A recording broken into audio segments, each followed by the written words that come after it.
So when I first heard they were rebooting Digimon and making a brand new Digimon series, I was very optimistic to see what this could be.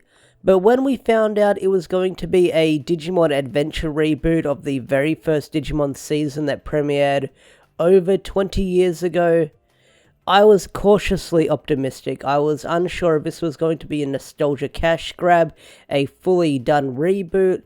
I wasn't sure what this was going to be about because over the past few years, the Digimon anime has been riding on the nostalgia train that is Adventure.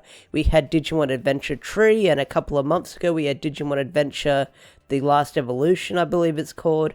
We've had a lot of Digimon Adventure stories, and to get a brand new Digimon anime that is a soft reboot or a alternate story of Digimon Adventure from all those years ago, I was hands in the air, unsure how this would turn out. But after watching the first episode, I quite enjoyed it. I quite enjoyed this brand new Digimon Adventure reboot, and I'm curious to see where they're going to take it later down the line, because this is nothing like the original Digimon I used to watch on Cheese TV at 7 o'clock in the morning before going to school. This is not my old Digimon that I grew up on, and I'm excited to see where they're going to take this brand new story with these old characters I've known for 20 plus years. Now, in these reviews, I'm mostly going to be using the English names for the characters because I grew up watching them and mostly because they're easier for me to remember. So I'm mostly going to be using the English dub term names that I grew up watching for these reviews. If I get enough people watching these reviews and they say, can you please use the Japanese terms or the Japanese names, then maybe I will switch it up. But for now, I'm mostly going to be using the dub names because that's what I remember easily and that's what I already grew up watching. So I'll be mostly be calling Taichi Tai and Izumi Izzy, if that's okay with you guys. But anyways, on with the review. So first up, I gotta talk about the opening for this anime. It's visually a really nice opening. It's very shonen, very action-packed. We've got the characters doing stuff, they're fighting, their Digimons are digivolving and stuff like that. You see future teasers of stuff that we kind of know for older fans, such as War Greymon and Omnimon, or I think he's called Omegamon in the Japanese version. I can't remember for sure, but you see teasers for stuff like that, which is really cool if you've been a Digimon fan for a really long time, and you can see like stuff like that is coming later down the line. Now, as for the song, it's probably going to grow on me, but it's No Butterfly, which is a very iconic Digimon song and opening from the singer that did it all those years ago, who unfortunately passed away. But it's No Butterfly. This opening is No Butterfly, and I don't think any Digimon opening can probably live up to that opening in 1,000 years, because that is one really good opening. Even if people do covers of it, it's still a very good opening, but they're not banking on nostalgia by using Butterfly, which is really strange. You don't even hear Braveheart when they digivolve or they evolve, so they're not really banking on nostalgia tunes and stuff like that in the first episode. They're basically doing their own thing, which is a cool thing to see. They're not banking on the old insert songs that we've known for many, many years. They're using their own original music and stuff like that. Now, the evolution sequence in this episode wasn't like the old animation we got back in the day, but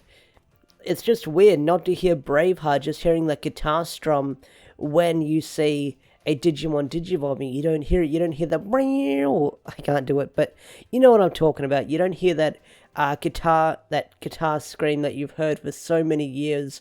If you watch Digimon subbed or heard the song, you don't hear it, which is weird. But either way, I enjoyed the opening. Like I said, it'll probably grow on me, and the ending is what it is. But yeah, there's no Butterfly or no Braveheart, which is weird to see missing in a Digimon anime, especially a Digimon Adventure anime. So the episode opens up with Tai getting ready for summer camp, as in the original series where they're already at the summer camp, they're getting ready to go. Well, Tai is, he's the one you mostly focus on in this episode. So he's getting ready, his mum's on the way home with his sister Kairi, and he gets a knock on the door from Izzy, who shows him this whole network thing and everything going on.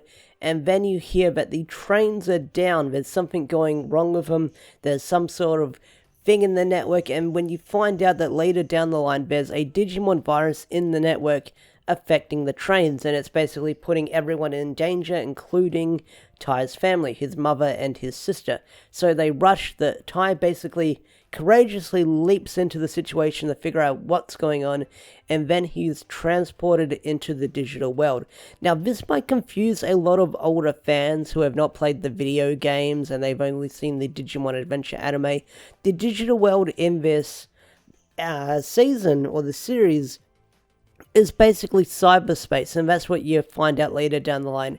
Taichi is inside of the net, and the whole digital world, or the cyber world in this season, is mostly based on, or probably reminiscent of the... If you played Digimon Cyber Sleuth games, and you kind of know what I'm talking about, where it's sort of that digital world where you go into like a computer and you fix the problem, and it's mostly cyberspace with a lot of tiles and stuff, except this one looks really very, very well animated, and I do like the background designs and stuff like that. They look really nice. The colors stand out where everything's sort of like bright and colorful for a digital world. There's no dark and looming colors in the digital world from what I caught on. Everything's very bright and colorful, and I really like that quite a fair bit. I mean, the background and stuff like that really stands out. So Taichi and Agumon meet, or Tai and Agumon meet, and this is where the fighting picks up, where Agumon is fighting off all the viruses, and Izzy tells Tai, saying, hey, if you get rid of all the viruses in the area, the trains will be running again, and everything will be nice and smoothly. So that's what they do, and this is where you get some really cool fight scenes where Agumon's jumping all over the place. He's slicing and dicing the viruses, using baby flame or pepper breath, whatever you want to call it, to burn them all. It's a really nice animated fight scene, and I enjoyed it quite a fair bit. But I wondered if this fight scene looked really nice, but I got the feeling we were building up towards something else in the episode, and that's what happened, because one of the viruses evolves into a much bigger Digimon, and this is where Taichi, he's unable to stop it.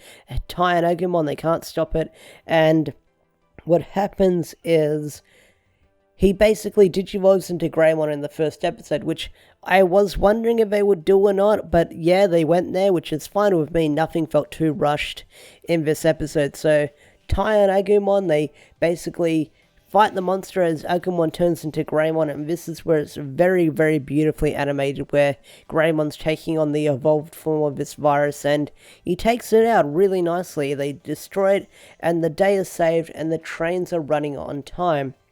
But then the episode ends with Izzy telling Tai that, hey, this virus is hacked into the mainframe of the US military service, which is kind of reminiscent of, I think, the original Digimon movie, Our War, Our Game, because I think that was the plot of the Digimon movie in Japan, I think, unless they changed it in the dub, I don't really know, but I think that's what the premise was.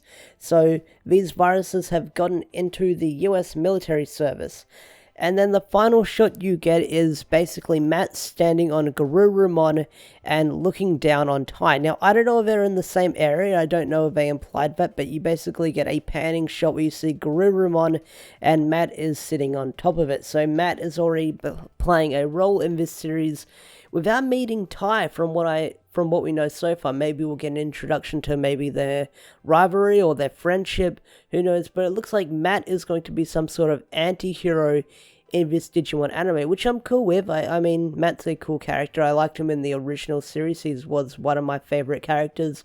Where Garurumon was one of my favorite characters, Digimon in the old series. I really like that design. So I'm curious to see where they're going to take Matt, because he's already got a Digimon partner, it's already evolved. So where are they going to take Matt and the other characters? Because you do see them in this episode, they just don't play a role. Mostly the focus is on Tai and Izzy being the support, and then Matt makes the cameo appearance at the end of the episode, which, yeah, we'll see where it goes. I think Matt is going to be playing a bigger role in next week's episode, but hey, we'll see what happens. And yeah, that's my review of Digimon Adventure 2020 episode 1. Overall, it was a really fun episode and I'm invested to keep watching. I'm curious to see where this reboot is going to go and how different it's going to be compared to the original Digimon anime. It's the same characters I knew and love, except things are going to be quite different. And like I said, I'm curious to see where they're going to take it. It's probably the word I said a lot in this video, but like I said, I'm curious to see how Toei is going to handle this Digimon reboot, and is it going to be pure nostalgia bait? That's the main concern. Is this reboot going to be pure nostalgia bait, luring us all in with like characters we all knew and love and Digimon we all knew and love? But I guess we'll find out. But anyway guys, that's the end of the episode. If you enjoyed this video, hit that thumbs up button, subscribe to the channel if you're new, and be sure to leave a comment. If you want to see more Digimon reviews like this, be sure to leave a comment telling me that you want to see more stuff like this, and also tell me what you guys thought of the episode. I love to hear your thoughts, I love to hear your opinion, even if it's a simple worded answer. It really helps me out. Anyway guys, thanks for watching. I'll see you guys in the next video. Peace out, take care, and have a wonderful day or night. Thanks for watching, and see you around.